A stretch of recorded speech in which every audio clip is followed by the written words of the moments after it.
Have you been back to Taiwan? Not in a while. The last time I did was like 98. Man, I keep seeing these like those YouTube videos of what would happen if China would invade Taiwan, and just all this stuff, and it's just like crazy. Like what? Like just the bunkers and all the things that they have set up on the island. Yeah. So when I went in 98, none of that was there. It was a little wide open. I just think the difference between so when I walked in the airport, so I've been to China and Taiwan. So when you walk in an airport, the first thing that you see is on the top. It'll say the Republic of China. And then when I went into the airport in China, say the People's Republic of China. Right. So then It's like the yeah. It's Republic of China and the People's Republic of China. That's it. Yeah. I think. So and they speak. What language do they speak in Taiwan? The same. Well, they have Cantonese. It's mostly Mandarin. Mandarin. Or okay, they speak. Well, my parents spoke Mandarin, and they also have a dialect just for the Taiwanese people, like the indigenous people that were there before the Chinese came, and so my parents would speak that language if they wanted to talk shit about me and my brother, because that's something that we couldn't even understand at all. That was actually kind of like. It was like that dialect that has absolutely. So Mandarin's the main language, right, in China. But in the South, in like Hong Kong and what other areas do they speak Cantonese? Mostly in the South.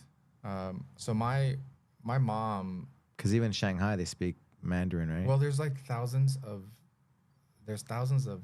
Chinese dialects. There's thousands of different indigenous dialects in China, and like Shanghai's, there's even a Shanghainese, but the national dialect of China is Mandarin.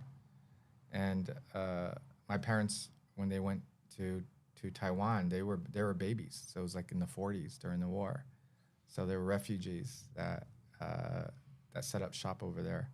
And my mom's family was from the South China. So they were Cantonese, and my dad was from the North, so he was Mandarin. So it was interesting. Man, Taiwan's taken over with all the microchips, the NVIDIA, and the Taiwan semiconductor. Yeah, they best in the world. Yeah, and that's why it would be difficult for all that controversy, like all that like what if type of World things. War III. Yeah, it's because there's so much vested interest into Taiwan that it will be difficult for that to happen, and the government like kind of teeter-totters sometimes. They'll be like, okay, well, we're for the free trade there in China, now we're for Taiwan. It's like back and forth. But I used to remember when I went in 98, it was like the main place. It was like it was looked at as more of an economic powerhouse than China at the moment. Taiwan. Mm-hmm. Yeah. I mean, I've only seen. I was supposed to go right before the pandemic. I was supposed to go with Robert Miller. We're going to do a TACFIT certification there. Yeah. And with Robert Miller, with Nestor, and then the pandemic happened, and so everything got shut down. I actually still have the credits for the plane to go there. You should go. Yeah, I mean, yeah. When hopefully, I'd like to go actually, because Gary, there's the TACFIT director there, and they're kicking butt. And he's like leading the certifications and stuff, helping out all over like Asia, Southeast Asia, for sure,